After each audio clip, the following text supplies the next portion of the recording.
श्री राहुल गांधी उनका पार्लियामेंट के अंदर ये स्टेटमेंट देना और पूरी एक कम्युनिटी को इस तरह से उसके ऊपर आरोप लगाना और सनातन धर्म के माने जो हैं अगर उन्हें कोई बता देते तो मैं ये कह रहा हूँ कि सनातन के जो अर्थ है वो है जो सदा से सीधा चलाया हो। वोट बैंक बनाने के लिए जैसा कि 60 साल से इन्होंने मुसलमानों को वोट बैंक बना के रखा, कांग्रेस ने यही पाप किया कि मुसलमानों को विशेषकर माइनॉरिटीज़ को और विशेषकर मुस्लिम्स को भारतीय जनता पार्टी से और आरएसएस से भयभीत किया, डराया। प्रधानमंत्री जी के ऊपर इन्होंने आरोप लगाया। आज तक 10 साल का रिकॉर्ड है कि पूरा भारत भय मुक्त है। सिर्फ उनका एक धर्म विशेष को, कम्युनिटी विशेष को खुश करने के लिए, इसी का नाम तुष्टीकरण है। ये मुसलमानों की उस गुर्बत का या आम लोगों की गुर्बत का फ़ायदा उठाना चाहते हैं। भारतीय जनता पार्टी में राष्ट्र ऊपर है,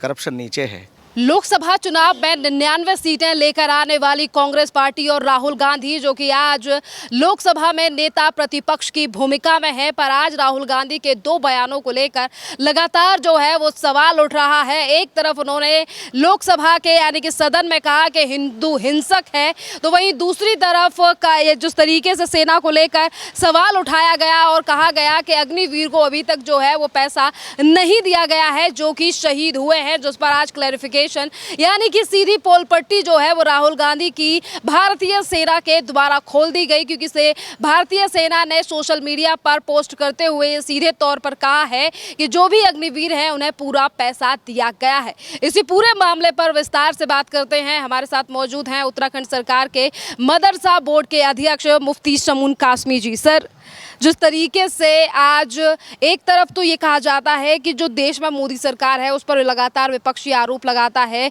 कि कहीं ना कहीं धर्म की राजनीति की जा रही है, वहीं दूसरी तरफ राहुल गांधी संसद में ये बयान देते हैं कि हिंदू हिंसक है, जो 24 घंटे हिंदू हिंदू करते हैं वही हिंदू जो है वो हिंसा करता है।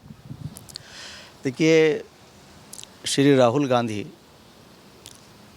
उनका पार्लियामेंट के अंदर ये स्टेटमेंट देना और पूरी एक कम्युनिटी को इस तरह से उसके ऊपर आरोप लगाना, मैं समझता हूँ कि इस देश की जो परंपराएं हैं, जो इन परंपराओं को जीते हैं और सनातन धर्म के माने जो हैं अगर उन्हें कोई बता देते तो मैं ये कह रहा हूँ कि सनातन के जो अर्थ है वो है जो सदा से सीधा चलाया हो, सदा से सीधा चलाया हो, यानी जो अपने अंदर एक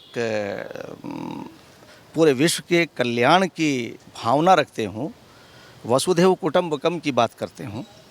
तो मैं इस संदर्भ में ये बात कहना चाहता हूँ कि वो किसी भी धर्म के ख़िलाफ़, किसी भी कम्युनिटी के ख़िलाफ़ नहीं हो सकते।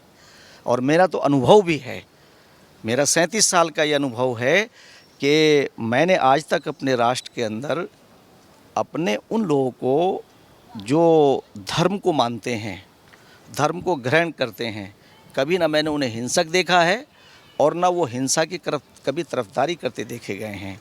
जैसे जब आप कोई प्रार्थना करते हैं तो उस प्रार्थना में समस्त धर्मों का यही सार है कि विश्व का कल्याण हो, प्राणियों में सद्भाव हो और धर्म की जय हो, अधर्म का विनाश हो, नाश हो। अब ये कहाँ से ये सारी चीज़ें लेकर के आ गए हैं? क्या ये एक विशेष कम्युनिटी को वोट बैंक बनाने के लिए, जैसा कि 60 साल से इन्होंने मुसलमानों को वोट बैंक बना के रखा और सिर्फ उनके लिए एक सत्ता का ज़रिया बने रहे वो। कांग्रेस ने यही पाप किया कि मुसलमानों को विशेषकर माइनॉरिटीज़ को और विशेषकर मुस्लिम्स को भारतीय जनता पार्टी से और आरएसएस से भयभीत किया, डराया, खौफजदा किया। आज राहुल गांधी जिस तरह का पार्लियामेंट के अंदर बोलते हैं तो ऐसा लगता है कि जैसे बहुत एक चालाक और चतुर इंसान निकल कर के आया हो, क्योंकि उनके यहाँ तो सिखाया ही जाता है।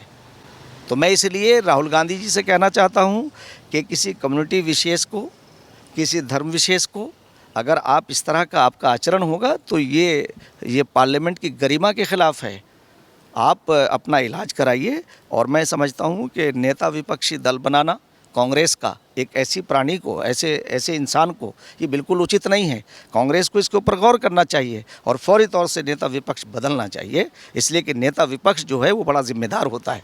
जैसे प्रधानमंत्री जी के ऊपर इन्होंने आरोप लगाया, आज तक 10 साल का रिकॉर्ड है कि पूरा भारत भय मुक्त है, दंगा मुक्त है और मुसलमानों की जो ग्रोथ हुई है, मैं आज आप ये आपके माध्यम से कह सकता हूं कि उत्तराखंड मदरसा बोर्ड जो हमारे वहाँ मुख्यमंत्री श्री पुष्कर सिंह धामी जी के दिशा निर्देश में चल रहा है और आदरणीय प्रधानमंत्री जी के नेतृत्व में मुसलमान बड़ी तेज़ी से मुख्य धारा की तरफ आ रहा है। अभी हमारे बच्चों का रिज़ल्ट आया 96% आचार्य 23 आया और उन बच्चों ने प्रोग्रेस की है। वो आज जिन मदरसों के अंदर सिर्फ धार्मिक एजुकेशन दी जाती थी, आज उन मदरसों के अंदर एनसीईआरटी पढ़ा रहे हैं हम, और एनसीईआरटी का पाठ्यक्रम के ज़रिए से वो बच्चे निकल करके वहाँ आएंगे। इनका वोट बैंक नहीं रहेगा मुसलमान, इसलिए फड़फड़ा रहे हैं बहुत सारे लोग जो हैं। तो मैं ये कहना चाहता हूँ कि ये सरकार सबका साथ, सबका विकास, सबका विश्वास, सबके प्रयास को शामिल करके चल रही है। प्रधानमंत्री ने राहुल गांधी के इन तमाम गैर जिम्मेदाराना बयान को लेकर लगातार ये सवाल उठ रहा है कि नेता प्रतिपक्ष,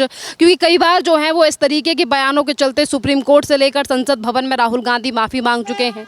तो आज लगातार ये मांग उठ रही है कि सदस्यता रद्द होनी चाहिए या फिर लोकसभा की जो कार्यप्रणाली है वहाँ से एक्शन होना चाहिए राहुल गांधी के ऊपर, क्योंकि एक तरफ हिंदू धर्म को लेकर बयान, तो वहीं दूसरी तरफ उन्होंने भारतीय सेना को लेकर कहा और कहा कि अग्निवीर के जो जवान है, जो शहीद हो चुके हैं, उनको पूरा पैसा नहीं दिया गया है। और उसी को लेकर आज भारतीय सेना ने भी पोस्ट करते हुए जो है वो पर्दाफाश कर दिया, कहा कि हम तो पूरा पैसा दे चुके हैं। फिर इस तरीके के जो झूठे नैरेटिव हैं वो सोशल मीडिया पर नहीं गड़े जाने चाहिए, वो भी भारतीय सेना को लेकर। देखिए, जो अग्निवीर के ऊपर ये सवाल उठाते हैं, उंगलियां उठाते हैं, मैं आज आपसे बता दूं कि अग्निवीर जो योजना है, इससे क्या फ़ायदा देश को होगा और देश के नौजवानों को इससे किस तरह से अपने आप को एक ट्रेंड हो करके, जिस तरह से आप विदेशों को देखिए, बाज़ तो ऐसी कंट्रियां हैं जहां हर नागरिक को ट्रेनिंग दी जाती है कि वो सिविल डिफेंस की उसे ट्रेनिंग दी जाती है।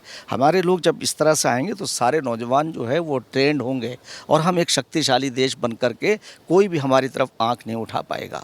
और आज आदरणीय प्रधानमंत्री श्री नरेंद्र मोदी जी के नेतृत्व में जिस तरह से सबका विकास हुआ है, जिस तरह से सबका कल्याण हुआ है और सबको बराबरी का अधिकार मिला है, उससे ये चिंतित हैं। चिंतित यूँ हैं कि उधर से प्रधानमंत्री का ये योजना को लाना, नौजवानों को उन्हें अपने पैरों पे खड़े करने का प्रयास करना और ज़्यादा से ज़्यादा लोगों को मौका देना, वो अपने पैरों पे खड़े होंगे। जब वो रिटायरमेंट के बाद जाएंगे तो उसके बाद वो फिज़िकली तौर से रिटायर नहीं होंगे, वो कोई भी कार्य करेंगे, किसी भी जगह जाकर के दूसरी जगह सर्विस करेंगे। और पूरे देश जो है, मैं ये कह सकता हूँ कि अगर इसकी गहराई में पहुँचेंगे तो ये देश के लिए एक ऐसा शक्तिशाली देश बनकर के आएगा सामने।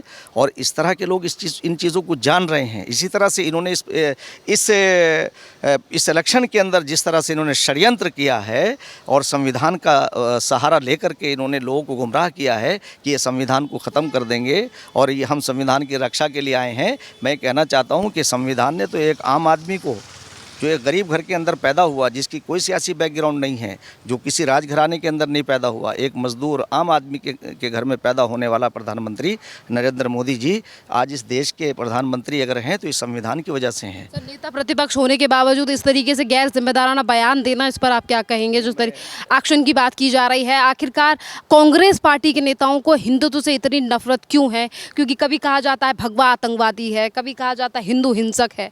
नहीं, मैं तो उसमें मैंने कहा नहीं पहले आपसे कि सिर्फ उनका एक धर्म विशेष को, कम्युनिटी विशेष को खुश करने के लिए, इसी का नाम तुष्टीकरण है, इसी को तुष्टीकरण कहते हैं। मगर अब ऐसा होगा नहीं। अब मुसलमान बहुत तेज़ी के साथ, वो भी चाहता है कि उनके बच्चे पढ़ लिख करके इंजीनियर बने, डॉक्टर बने, आईएएस और आईपीएस बने। वो इनके झांसे में आने वाला नहीं है। मैं सवाल ये भी है, लोकसभा चुनाव के बाद जिस तरीके से तमाम मुस्लिम महिलाएं कांग्रेस के दफ्तर के बाहर पहुंची, क्योंकि राहुल गांधी ने वादा किया था कि जुलाई से जो है वो खटाखट 8,500 रुपये हर महिला के अकाउंट में आएंगे। तो सर ये बताइए, जहाँ जहाँ कांग्रेस की सरकार है या जहाँ से जनता ने भरोसा कर कांग्रेस के एमपीज़ को जिताया है, क्या वहाँ पर उन तमाम महिलाओं को, उन गरीब मुस्लिम महिलाओं को पैसा नहीं देना चाहिए खटाखट, जहां पर कांग्रेस पे जनता ने भरोसा किया? नहीं, देखिए, ये मुसलमानों की उस गुर्बत का या आम लोगों की गुर्बत का फ़ायदा उठाना चाहते हैं। और जिस तरह से अरविंद केजरीवाल अब इनका पार्टनर है ना, कल इनसे लड़ाई लड़ते थे। मैं आज एक दिलचस्प बात बताता हूँ कि भारतीय जनता पार्टी के बारे में, जब मैंने 2014 में पार्टी को नरेंद्र मोदी जी से प्रभावित होकर कि एक आम आदमी अगर देश का प्रधानमंत्री बन सकता है तो हम भी अपने राष्ट्र की सेवा कर सकते हैं, तो पत्रकारों ने उस वक्त पूछा कि आप उस मोमेंट के अंदर थे तो आप भाजपा में ही क्यों आए, आप कांग्रेस या समाजवादी में क्यों नहीं गए? तो उस वक्त मैंने कहा था कि भारतीय जनता पार्टी में राष्ट्र ऊपर है, करप्शन नीचे है। और भारतीय जनता पार्टी का मतलब है भारत के लोगों की पार्टी, भारत के जनमानस की पार्टी। और आज उसी का नतीजा है कि उसी डेमोक्रेसी की बिना पे आज प्रधानमंत्री जी नरेंद्र मोदी जी प्रधानमंत्री हैं। और मैं तो एक बात ये कहना चाहता हूँ कि मुसलमानों को इन 60 सालों का और 10 सालों का में कंपेयर करना चाहिए। आज दंगा मुक्त है भारत, 50-51 बच्चे हर साल हमारे यूपीएससी के अंदर आ रहे हैं, नीट में आ रहे हैं। और मैंने अभी आपको बताया ना कि हमने उत्तराखंड मदरसे का जो हमारा रिज़ल्ट है 97% के लगभग है। और उन बच्चियों ने ख़ास तौर से टॉप किया है, जो हमारी लड़कियां हैं। और उन्होंने उस धार्मिक तालीम के साथ साथ जो है उन्होंने एनसीईआरटी का पाठ्यक्रम पढ़ा है। मैं मुसलमानों से, देश के लोगों से कहना चाहता हूं कि संयम रखिए, आप भरोसा रखिए।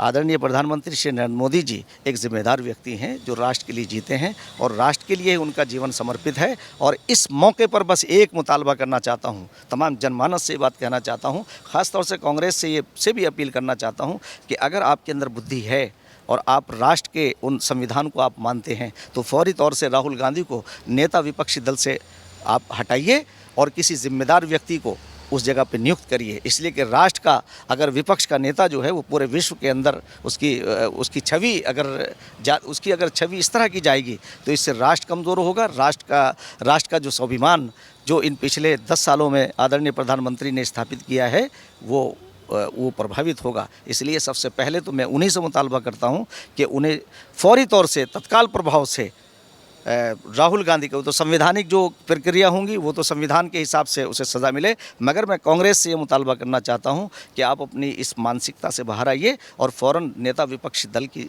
उसे हटाइए, उसकी जगह पे किसी और की नियुक्ति करिए। बहुत धन्यवाद सर।